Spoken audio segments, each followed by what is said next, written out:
Welcome to Growing in Grace, a weekly program featuring informal conversation to help with growth in understanding the gospel and to live in the freedom that comes through Jesus Christ. And now, here's the hosts of Growing in Grace, Mike Kapler and Joel Berizicki. Welcome to Growing in Grace. I'm Joel Berizicki and Mike Kapler with me, getting together for our weekly discussion about the grace of Jesus Christ, growing in our knowledge and understanding of that. We've been doing this for quite some time, and just letting the Spirit of God live in and through us, and just kind of resting and relaxing in the truth and in His grace. It's kind of it's a great way that I have found to live this life, and I think it's the way the Bible tells us to just abide in the vine, let His life flow in and through us. Well, as I look back over the calendar, Joel, life goes by so quickly. It's probably been 10 to 12 years, maybe close to 12 now, that my wife and I were introduced to the Grace Walk style of teaching regarding the gospel and the scriptures, and it began to change our lives, even though we had been Christians for many, many years.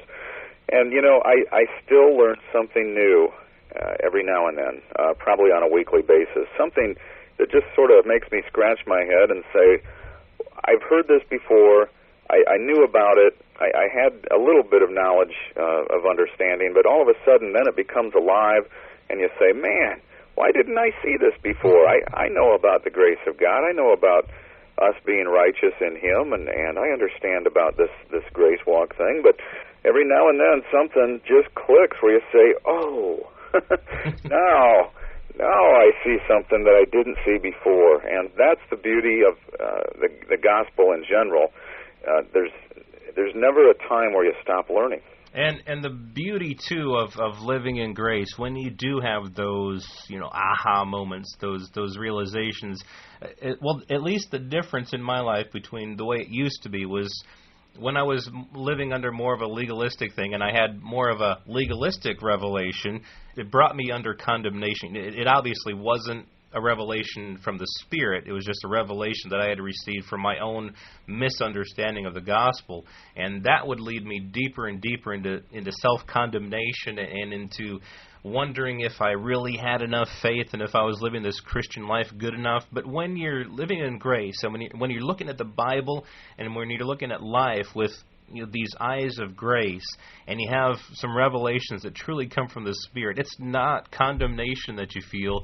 It's a feeling of it's a feeling of joy. It's a feeling of knowing that God has His hand on your life, has always had His hand on your life, and He's leading, He's guiding, and He's bringing these revelations in His proper timing, because He knows we couldn't handle it all at once. But it just feels so good to just know that He's not placed His confidence in us, but we're placing our confidence and our trust in Him, and He'll guide us and He'll lead us along. Well, for years, my confidence went up and down based upon what I was doing, and it is an awful good feeling to know that I can trust in Him and what He has already done, and it's His confidence that I need to place my trust in. That's right, Joel.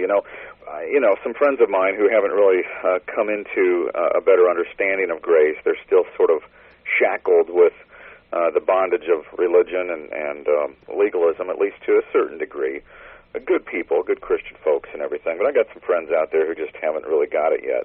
And so there are times where, as in our times together, I don't always say anything, but I can always start to sense just how much bondage they're really in compared to where I'm at with the Lord right now. And there's almost times, Joel, where I start to feel guilty for being so free. You ever had that happen? I don't know if I'm phrasing that right, but I almost feel so bad that I've experienced a freedom that they haven't yet, and you can't necessarily bring it up on the spot and explain to them just where you're at in Christ right now compared to what they have been brought up under. Well, I understand, because I have the same similar situations where the way that they're living their Christian life seems to be working for them.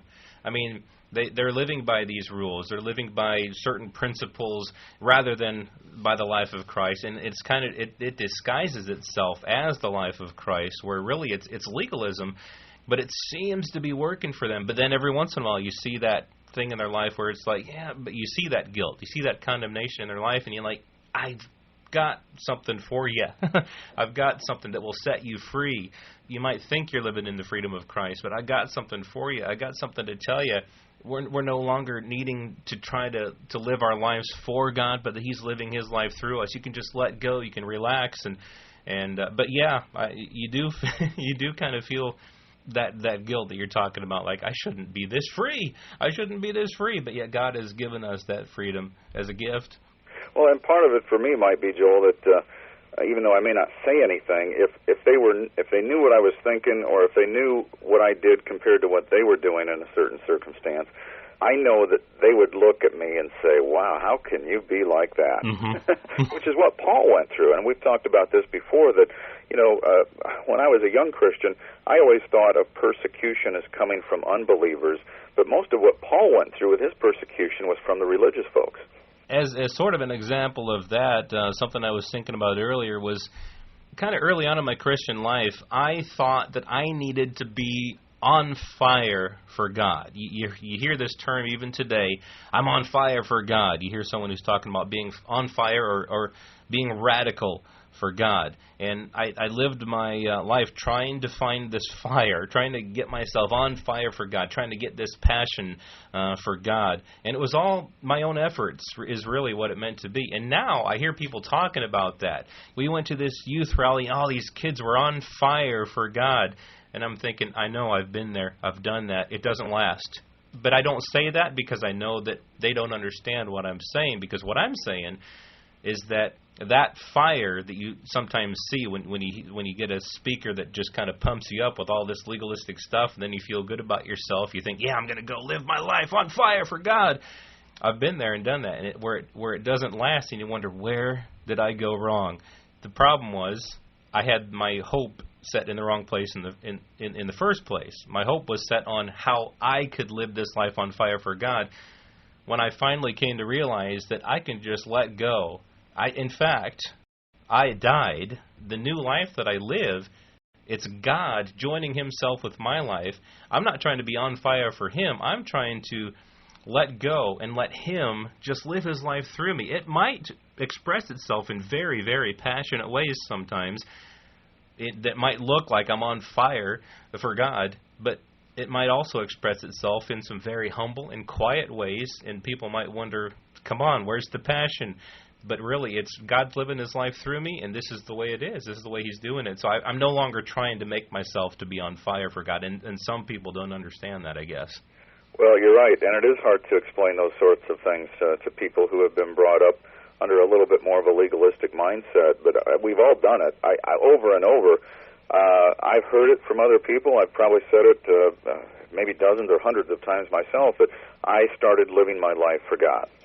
That, you hear it during testimony time or whatever. I decided I'm going to start living my life for God. Mm-hmm. And when you really carefully start dissecting that phrase and meditate on it, kind of what you were saying, Joel, it really bounces back in your face and says, it all comes back to me. It all comes back to me and what I do. Now, we don't always think that when we say it, but that's really what it comes down to. I'm going to start living my life for God. And it sounds religious, it sounds good, but it still puts the attention and the responsibility back on us instead of back on Jesus and the cross and the resurrection. Yeah, that was definitely how I used to refer to, 15 years ago at the beginning of 1992, when and I'm about to say it now, but I'm trying to find a way to rephrase it, because I would refer to it as when I started living for Jesus. and really that's not what happened. Actually, at that time, I did try to start living for Jesus, but obviously it didn't work. But back at that time, there was a radical change in my life. But what happened was that God was starting to do something that had never been done in my life before, and my focus in life changed. But it wasn't because of my effort, although I thought it was. It was really His working in me. It wasn't that I was really living for God. It's that He was doing a work in me, and He's continued to do that work in me. And Paul reminds us that the work that He began in us, He'll be faithful to complete it. That takes so much of the pressure off of me because it's His work and He's going to complete it. He's going to do it. The life that I live in this body, Paul said, I live by faith. I don't live by, it's not my own might. It's not my own strength or power. It's not it's not even my attempts to live a sincere life or a dedicated life. I know that sounds, to many in the Christian world, that sounds very, very unchristian. But I'm not trying to live a dedicated life. I'm letting go and letting God live His life through me. And there's a big difference there. Sometimes, getting back to what we were talking about, it's very hard for people of other mindsets to understand. Well, I live my life by faith in the Son of God. Just that phrase there, Joel, everybody has a different perception of what faith is. And to me, when you especially as you take a look at Galatians and Romans and some of the writings that Paul has throughout the New Testament, and very concentrated in those books, to me, faith and works, or faith versus law, to me they're opposites. You may or may not agree with that, but when Paul says, I live my life by faith, to me that says I live my life by trusting in what has already been accomplished through the Lord Jesus Christ, not in what I accomplish. Mm-hmm. Some people think, well, I live my life by faith. Different people have a different definition of what faith is. I got to stretch out my faith. I believe in this invisible being out there. I believe that He exists, and that's how I'm going to live my life, whatever that means. Yeah, and really, to live by faith, and Jesus really, I think, explained what that faith life is in John 15, where He said, abide in me, just stay with me, remain with me, trust me, and you will bear fruit. That's the life that I live. The life that I live is a life of rest, resting as a branch in the vine. The vine has all the life in it, and that life extends into me, the branch, and fruit is born and stuff gets done, but it's all the life. That's what a life of faith is, rather than me being a branch struggling and striving, trying to bear fruit for the vine. There's a big difference there. The vine is where the life is. The vine is where it all flows from. Well, Mary and Martha, the people are hanging out listening to Jesus teach. One is sitting at His feet, just taking it in, wanting more of this kind of life. The other is just focused on serving and working and is mad that the other one isn't joining in. And don't get me wrong, there is a place for serving and working and taking care of others. But unfortunately for a lot of people, that's their whole Christian life. They've never really taken the time to enjoy the life that's been given to them because they're so busy working when they don't necessarily need to be. And I think, it's one of those things, Joel, where there are people who probably go to church every day or every week, and their whole focus is on working in the kitchen or doing the nursery, and we need those things. But they never really begin to experience or understand the kind of life that's really been given to them through Jesus Christ, and it would change their whole motivation. I'm not saying that they should stop doing the nursery or stop working in the kitchen, but for some people, that's all they know in their Christian life is to serve the church. Yeah, serving the church, serving, doing, and without that first act, so to speak, of resting. We'll try to pick up more on that next time as we talk more about growing in grace. You've been listening to Growing in Grace with Mike Kapler and Joel Beruzacki, a weekly program featuring informal conversation to help with growth in understanding the gospel and to live in the freedom that comes through Jesus Christ.